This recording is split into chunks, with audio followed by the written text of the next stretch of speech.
Boys and girls, welcome back. This is the last game being played out today in this best of 7. Who would have thought we went to the ace match? Tied up now 3-3. And we get some very interesting randoms going off. Spawning here in the lower right corner of the map. Randoming is Zerg. It's the the purple player, Balloon. And in the top left spawn location, randoming as Protoss. It is going to be our blue Protoss player, Jjakji. And we have seen this matchup before. Yeah. And Balloon took it. So this is, okay, I want to give a quick, I hope there's nobody who's so new to StarCraft that they've never seen this map before. But for those who haven't, again, this is one of the maps from a long time ago. And one of the funnest things about this map, that's almost, I can't reference it right now, I think Penguin was the first one to point out to me, this map is basically Daybreak rotated like 90 degrees. It's got some of the same base layouts. The only difference is there's a lot more ramps to deal with. A lot of ramps throughout this map means a lot of great locations for force fields. A lot of really abusive places he could try and... You know what build would be really good for Jjakji on this map? What's that?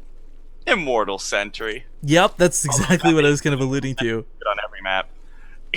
But here's the thing about Immortal Sentry, right? Again, a lot of it relies on its timing, getting there early enough before Balloon's got the tech to deal with it. And it's worth noting, last time Balloon had enough time, Jjakji was a little hesitant. He knocked down 2/3, granted, fantastic. But if he had just gone straight to Immortal Sentry, instead of going for that Zealot harass, you know, there's a lot of questions like, would the times have been better? Would they have been faster? A pylon block, wow, we're going really old school in this one, Penguin. Yeah, we really are. And it looks like Balloon gonna be forced to take his third base here, and Jjakji gonna go gateway first, so this isn't necessarily the kind of a build that you would want to go super fast 3 hatch against, so Balloon not gonna be in the most ideal of positions. No, maybe not to start here, but the I don't know, you're forced into greed. I don't think there's a lot of Zerpos who necessarily complain about that. Yeah. Still though, with the probe, talk about annoying. Well, this is getting a little bit of work done, but at the same time, Balloon, it's not super critical that he gets his third hatchery up super fast. No, of and course he's not. actually not even going to try to take it. So, Jjakji, he might not take it right now, but he's got the money for it. I think that's a big part of like why he was delaying it. Maybe. Man, will we see it? That was actually really successful, surprisingly. Yeah. Behind this, Mr. Jjakji not expanding just yet. Probably will not cancel the Zealot, I would imagine. Because you can pressure that third base a lot easier than you would be able to, or the expansion at the natural third, a lot easier than you could at the natural expansion. Man, you couldn't have said that more confusing. Wow. Right?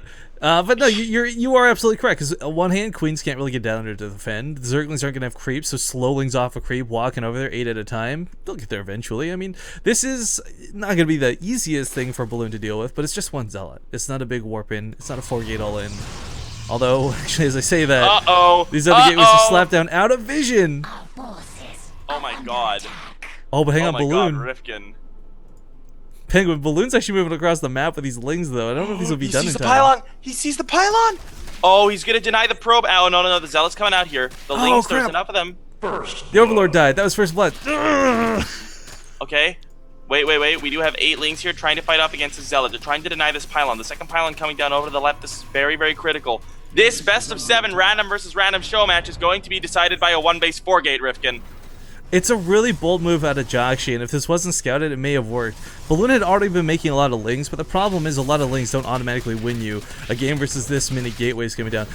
Jjakji's still there with his probe, by the way. It's not even just that he's putting pylons down continuously, it's the fact that it's this probe. He finally dies.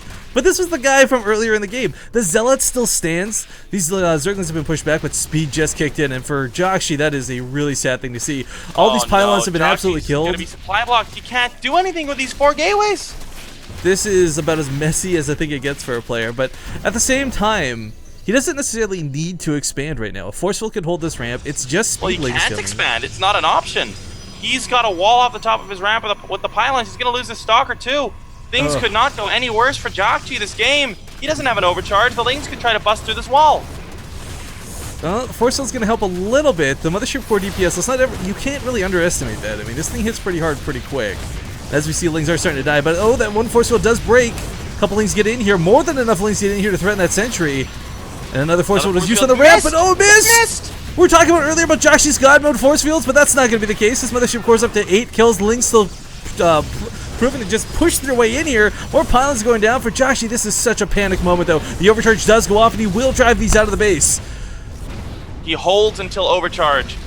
Critical move there from Jjakji, but the problem is, he's alive, but he's down by a good 10 workers with 4 more in production for Balloon. Balloon's going lair. Balloon can take a third base. Balloon can do whatever the hell he wants. He is miles ahead of Jjakji in this last game, and things are looking very, very good for my Partoofs. I know it's too early, but at this point I'm kind of like, is Jjakji, who managed to random Terran 3 times in this matchup, really going to lose this best of 7?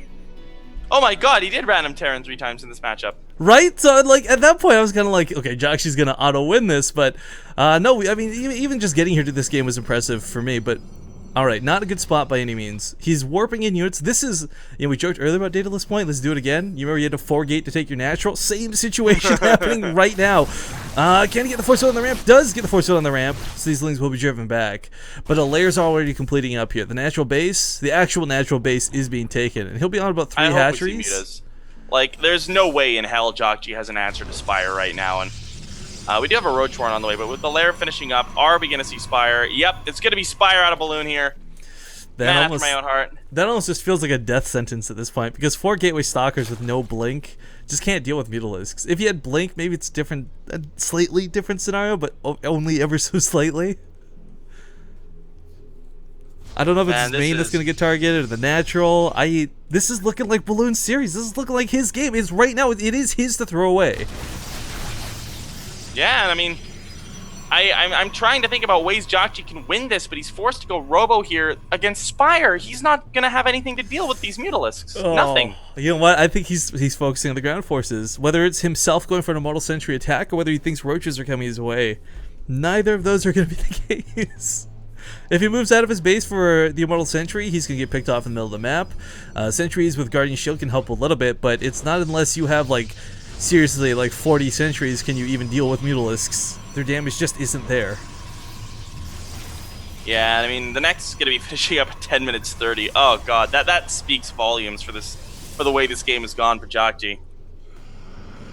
Well, a couple scouts coming out. As critical as this may be, it's not going to see much that the Mothership Core hasn't tried to poke in. Did not actually see the Spire, though, actually. Ooh, that's really going to hurt. Oh, man. Okay, let's... Like, if you know what? Okay, without looking at the units tab or his base, how much anti-air do you think Jjakji has? I would say just sentries.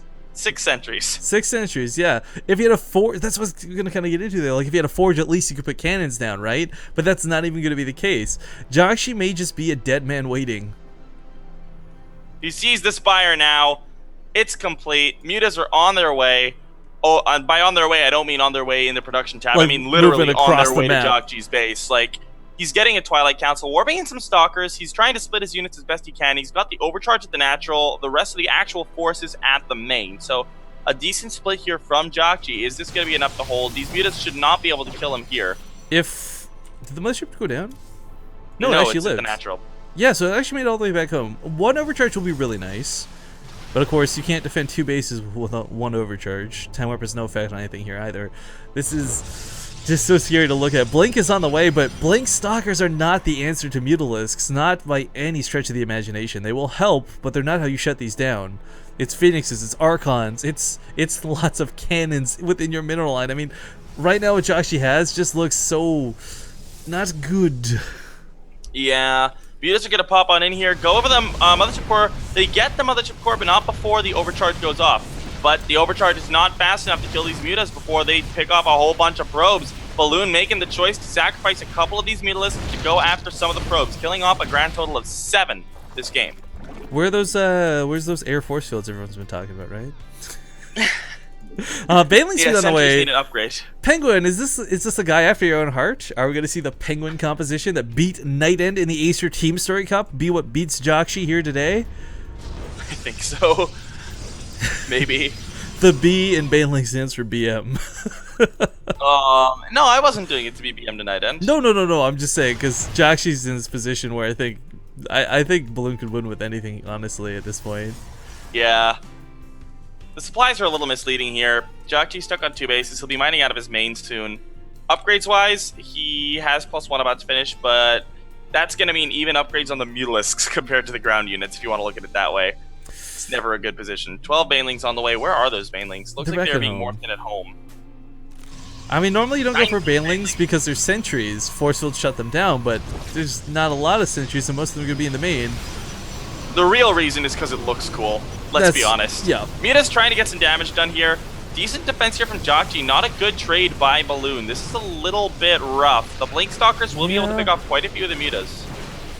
You know what? We're talking this big game for like Balloon winning, but if Jjakji were to turn this around, I kind of feel like there's a handful of people out there who'd be like, expected, it's Jjakji. But for everyone else, it would be like the greatest turnaround of all time. Someone who was so far behind, barely on 2 bases while his opponent's on 4. I mean, I kind of want to see it happen. It sounds a bit dirty, but oh wow, why is he burrowing the Banelings? Wait a minute, what? He's pre-burrowing the Banelings. What is he possibly going to bait?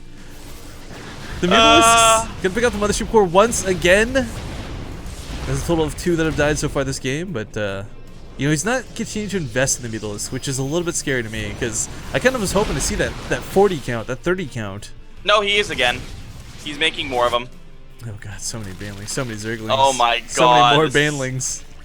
This is, you know, here's the thing though, guys, we're joking around at the moment, but this is how you throw the game. He could actually still throw this. Yeah, exactly. Like if this does no damage or not enough damage, Jjakji's able to retaliate. Balloon's wasted so much gas on this. It's well, you know, actually, I was being dirty. I was playing Dota 2 the other night. Someone made a Divine Rapier, killed him, picked it up, felt pretty good.